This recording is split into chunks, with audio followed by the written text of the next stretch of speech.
You could say I traded in chaos for candy when I met Ben. My days used to be filled with managing disasters and cleaning up corporate messes, but then love swept in, and before I knew it, I was knee-deep in sugar and spice and everything nice at Sugar Haven, Ben's family candy store. It wasn't long before I took over the store's finances, and we started to see some real success.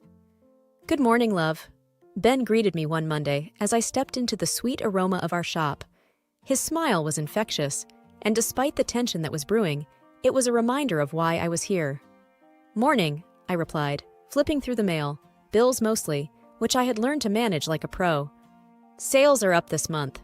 That new chocolate line is a hit," I said, trying to keep things positive. Ben just shrugged, a bit too casually. "Yeah, well, that's all you, isn't it?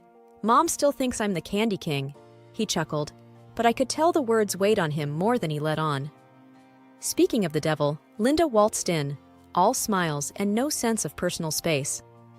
"Benjamin, my boy, you've outdone yourself.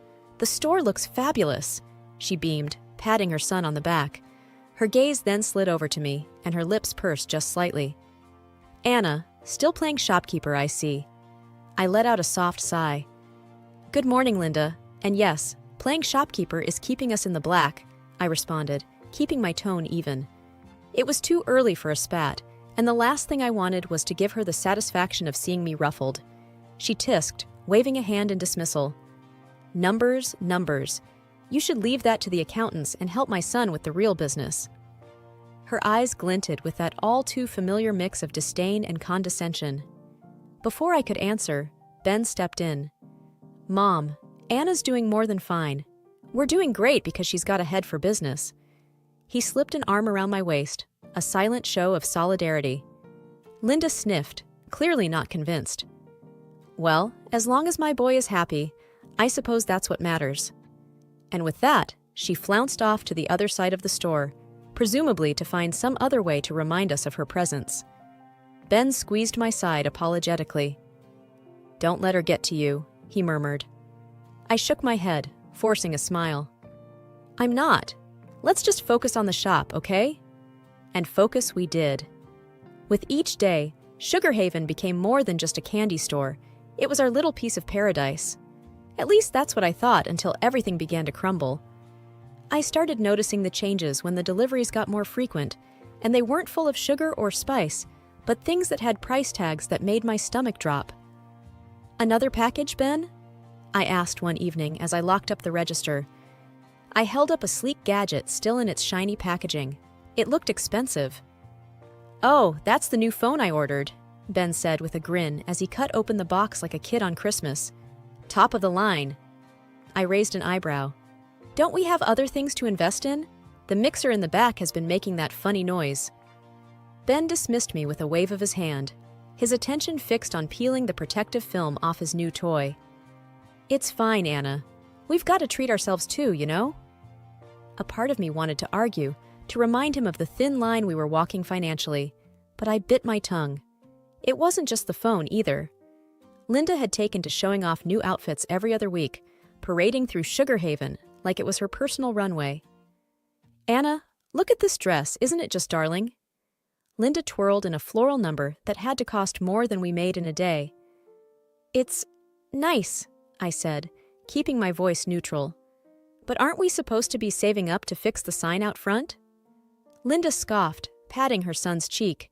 "Nonsense! The store is doing wonderfully. Benjamin, tell her."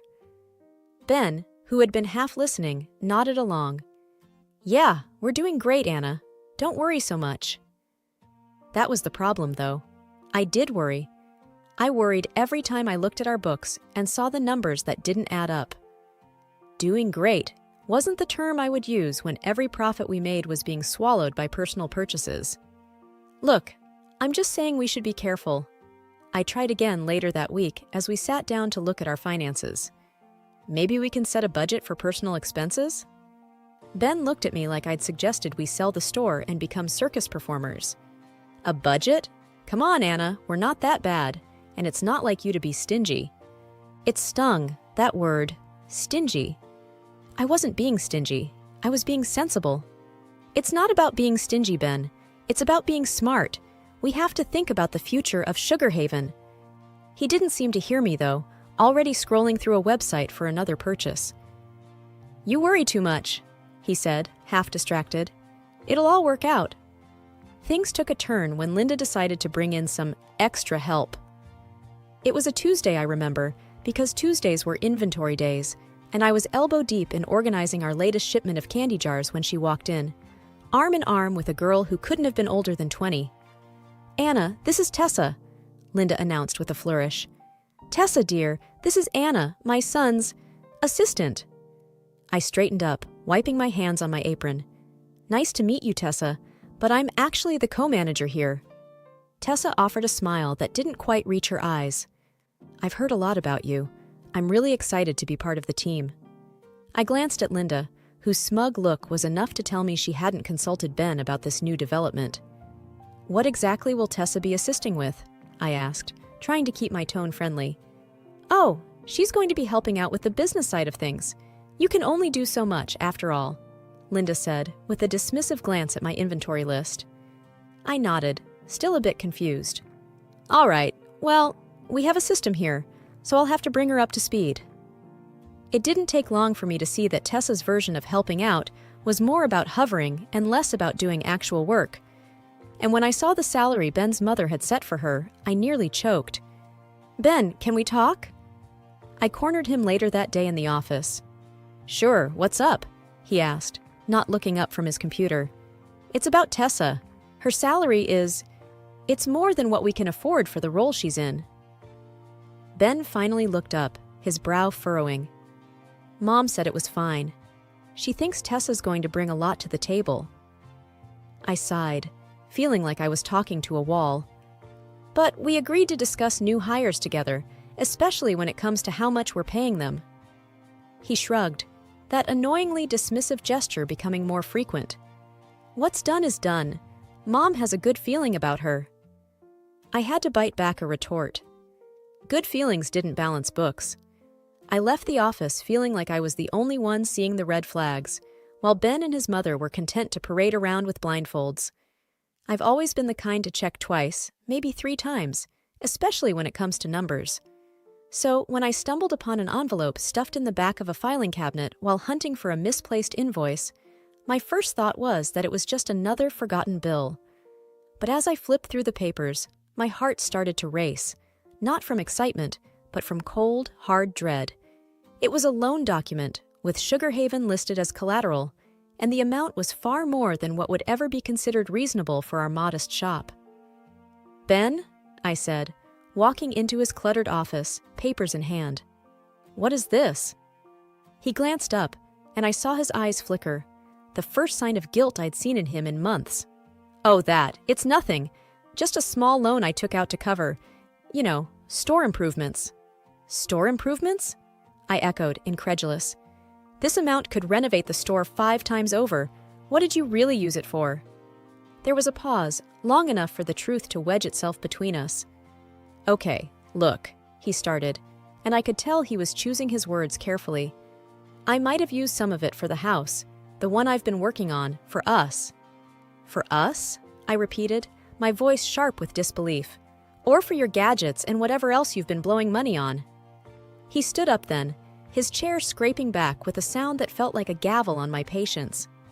"It's not like that, Anna. You don't understand. This is all going to pay off in the end." I shook my head. "No, Ben. Taking out a loan against the store without telling me, that's what I don't understand. How could you be so reckless?" Before he could answer, Linda bustled in, her nose wrinkling as she saw the papers in my hand. "What's all this about?" she demanded. Ben tried to explain, but I cut him off, thrusting the loan papers at her. "Did you know about this?" She barely glanced at the documents before waving them off. "Of course I did. Ben's just doing what's necessary for our future. And who are you to question him? You're just the help, after all." The words stung, but more than that, they fueled a fire in me. "Just the help?" I said, my voice low but firm. "I've been keeping this store afloat while you two have been treating it like your personal bank account." Ben's face had gone pale, and Linda looked like she was about to spit fire. "You ungrateful little—" "No," I interrupted. my calm surprising even myself. What's ungrateful is not recognizing the hard work someone's been putting into this business. What's foolish is risking everything for a house that we don't even need. I waited for them to say something, to defend themselves, but all they did was stare at me, caught in the act. I left the room then, the documents clutched in my hand like a verdict yet to be delivered. The kitchen table was never really meant for business meetings, but that day, it was surrounded by the most solemn faces, as if we were about to discuss matters of state instead of the confectionery. Ben cleared his throat, his eyes not quite meeting mine. We need to talk about the store's future. I sat down, folding my hands on the table. We already did that when I found the loan documents. Linda huffed from across the table, her arms crossed. We need to be realistic, Anna. The store isn't pulling in enough to cover the debts. We have to find money somewhere. There it was, the we that really meant me. I kept my voice steady. What do you suggest? Her eyes gleamed with a kind of cold calculation. You have that inheritance from your parents. It could cover the debts and get the store back on its feet. I felt like I was listening to a stranger, not the woman whose son I had married. You want me to use my parents' money? The money they left for me, for my future? Ben finally spoke up. It's not like you're doing anything else with it. That money was meant for me, for my security, I said, the disbelief clear in my voice. And what about our security? Linda shot back. You're part of this family now, aren't you? I looked between them, my heart sinking. I am, but it seems you only remember that when you need something from me. Ben shifted uncomfortably. It's not like that, but we're drowning here, Anna. So, you expect me to just hand over my future? Just like that? I asked. Linda leaned forward. If you care about this family, yes. I thought of the long hours, the sleepless nights, the sacrifices I had made for the store. If I do this, if I invest my inheritance, I want a third of the store. I want to be an official co-owner. The room fell silent. Then Linda laughed, a harsh sound that bounced off the walls. You? A co-owner? Don't be ridiculous. You're not business material. I stood up, my chair scraping loudly against the floor. Then you find another way to cover your debts, because my inheritance is not your emergency fund. Ben's face was unreadable, but Linda's was red with anger. You'd let this family business go under? I've tried to save it, I said, my voice quiet but firm. But I won't set myself on fire to keep you warm. I wasn't one for late-night visits to the shop, but something in my gut told me to go to Sugar Haven that evening. The place was dark, which was expected, but the faint glow of a light from the back office wasn't. I pushed the door open, the familiar tinkle of the bell sounding almost ominous in the silence. The sweet scent of confectionery that usually comforted me now felt heavy, loaded with the scent of betrayal as I walked towards the back. The murmurs from the office grew clearer as I approached, and then I saw them through the partly opened door. Ben, with his arms around the new assistant, Tessa, who giggled at something he whispered in her ear. I pushed the door open fully, and they sprang apart, their expressions turning from shock to guilt within seconds. Anna, Ben stammered, straightening his shirt. What are you?